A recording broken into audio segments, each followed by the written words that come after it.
Hello दोस्तों, नमस्कार। मैं हूं मुरली मिश्रा और हम पढ़ रहे हैं आधुनिक भारत का इतिहास। आधुनिक भारत के इतिहास में सारे एस्पिरेंट का, सारे बच्चों का और कई लोगों का कहना होता है कि इतिहास डेट से, तिथियों से घिरा हुआ एक जाल है जो हमें याद ही नहीं होती है। क्या करें, कैसे करें? तो प्लीज आप मेरा एक क्लास करिए, मात्र 5 से 7 मिनट में, और इतिहास की सारी तिथि आपको याद हो जाएगी। हम बगैर कोई समय लेते हुए स्टार्ट करते हैं। भारत का जो आधुनिक भारत का इतिहास है वो स्टार्ट होता है 23 जून 1757 ईस्वी से। 23 जून 1757 ईस्वी को बैटल ऑफ प्लासी। अच्छा, इसमें ये मैं नहीं बता पाऊंगा कि कॉन्सेप्ट क्या है, बस डेट बैटल ऑफ प्लासी होता है। 23 जून के बाद में 22 अक्टूबर 1764 को बैटल ऑफ बक्सर होता है। बैटल का मतलब लड़ाई होता है, बैटल ऑफ बक्सर होता है। 22 अक्टूबर के बाद में जो है वो एक 1765 ईस्वी को, इसमें 12 अगस्त लगा दीजिएगा, 1765 ईस्वी को इलाहाबाद की संधि होता है। इलाहाबाद की संधि, इलाहाबाद की संधि कब होता है? बैटल ऑफ बक्सर, ब्रिटिश के साथ में। अब यही संधि ने तय कर दिया था, बैटल ऑफ बक्सर जो है, ये युद्ध ये नहीं तय किया था कि कौन जीता कौन हारा। ये युद्ध ये तय कर दिया गया था कि भारत पे राज कौन करेगा, ब्रिटिश या इंडियन कोई रियासत। 1765 के बाद जो महत्वपूर्ण होता है वो 1793 ईस्वी, उससे पहले के ले लेते 1772 ईस्वी। 1772 ईस्वी का क्या महत्वपूर्ण बातें हैं? इजारेदारी पद्धति, इजारेदारी सिस्टम। इजारदारी सिस्टम किसने लाया था? वारेन हेस्टिंग्स ने। Warren Hastings. वारेन हेस्टिंग्स कौन था? गवर्नर जनरल था। ठीक है। अब देखिए 1772 के बाद में 1793 ईस्वी। 1793 ईस्वी क्या है? अस्थाई परमानेंट सेटलमेंट, अस्थाई बंदोबस्त पद्धति। अस्थाई बंदोबस्त पद्धति, ये 3 कृषि कानून थे। ठीक है, अभी एक इजारदारी हो गया 1793 ईस्वी का, स्थायी बंदोबस्त हो गया। अब 1793 के बाद आएगा 1820 ईस्वी का। 1820 में क्या हुआ था? तो रैयत वारी सिस्टम, रैयत वारी सिस्टम, ये कौन लाया था? तो इजारदारी वारेन हेस्टिंग, स्थायी बंदोबस्त किसने लाया था? लॉर्ड कॉर्नवालिस ने। लॉर्ड कॉर्नवालिस ने। रैयत वारी सिस्टम कौन लाया था? थॉमस मुनरो ने।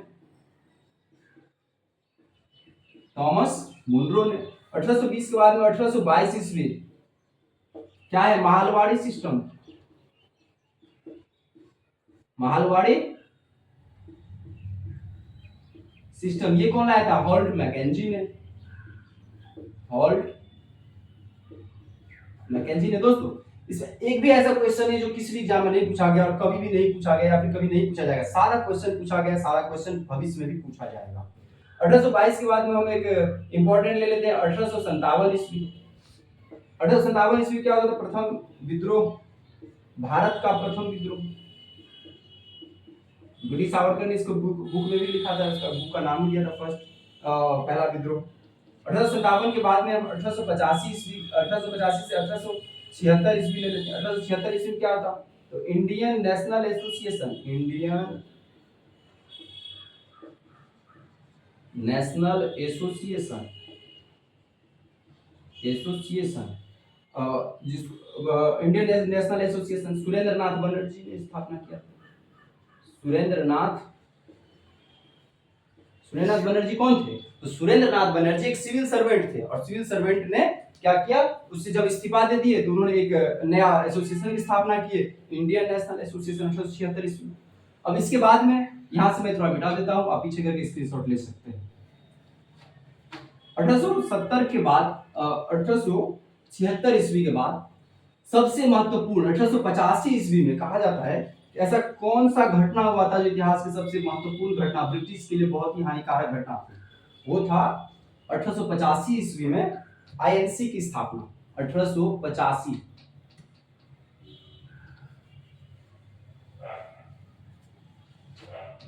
1885 ईस्वी का, 1885 ईस्वी का आईएनसी की स्थापना। 1885 के बाद में क्या हुआ? 1885 के बाद में हम सीधा ले लेते हैं 1905 ईस्वी। 1905 ईस्वी में दो घटना, एक बंगाल विभाजन,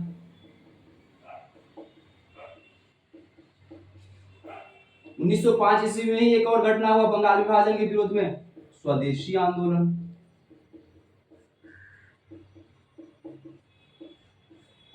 1905 के बाद में 1906 का आपको पता है, 1906 में वो कांग्रेस, 1907 ईस्वी का ले लेते हैं। 1907 ईस्वी में क्या हुआ, सूरत विभाजन, सूरत विभाजन। 1908 ईस्वी में क्या हुआ, तो अभी बताया था बम हमला किंग्स कोर्ट के ऊपर, बम हमला। 1909 ईस्वी में क्या हुआ, मार्ले मिंटो सुधार अधिनियम, मार्ले मिंटो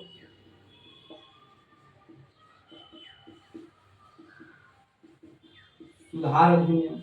1909 के बाद में 1910, 11, 12 ईस्वी में क्या हुआ था, तो बंगाल विभाजन रद्द, बंगाल विभाजन रद्द। किसके समिति के कहने पे, तो पिछले क्लास देख के कमेंट में करिएगा, बंगाल विभाजन रद्द। 1912, हालांकि दिसंबर 1911 होता है तो उसको 12 भी लिखते हैं। 1912 के बाद 1914 में क्या हुआ था, विश्व युद्ध। 1915 में नहीं लिखेंगे, 1916 में क्या हुआ था, लखनऊ पैक्ट, लखनऊ समझौता। ठीक है, ये 1916 की बात है।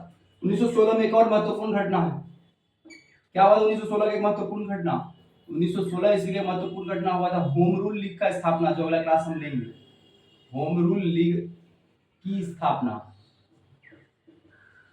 अच्छा, ये होम रूल दो था, एक पुणे वाला और एक मद्रास वाला। पुणे में वीजी तिलक, मद्रास में एनी बेसेंट।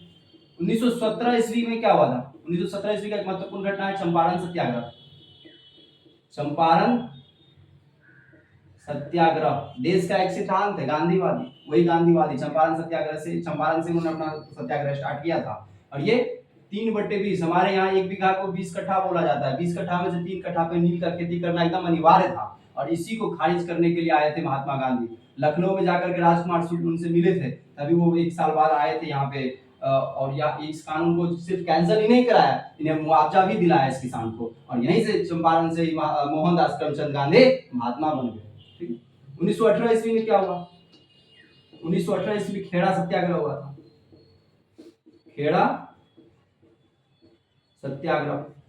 1920 ईस्वी में क्या हुआ, तो 1920 ईस्वी में 2 अधिवेशन हुआ था, बताया था ना, असहयोग आंदोलन को चालू करने के लिए नागपुर और एक कलकत्ता, विजय राघवाचार्य और लाला लाजपत राय।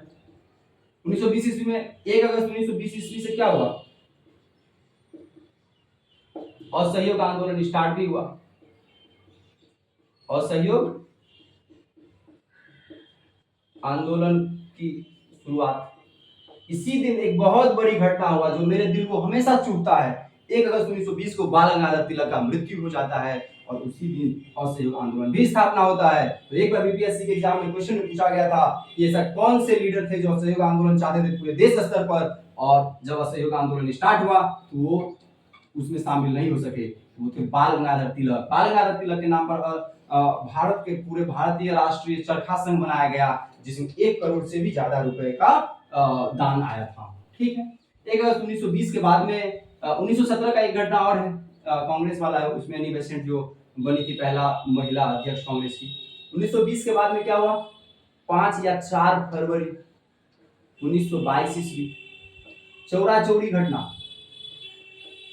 चौरा चौरी घटना। चौरा चौरी घटना क्या है, ये जो असहयोग आंदोलन स्टार्ट हुआ, इसी आंदोलन, ये घटना इसी दिन बंद होता है। क्या होता है, तो एक यूपी के गोरखपुर में खाने में उग्र भीड़ ने आग लगा देता है, और उसमें कई सारे पुलिस वालों को मृत्यु हो जाता है, जिस कारण गांधी जी कहते हैं कि ये हिंसा हो गया और हिंसा के हम विरोध हैं, और असहयोग आंदोलन स्थगित कर देते हैं, और इसी वजह से गांधी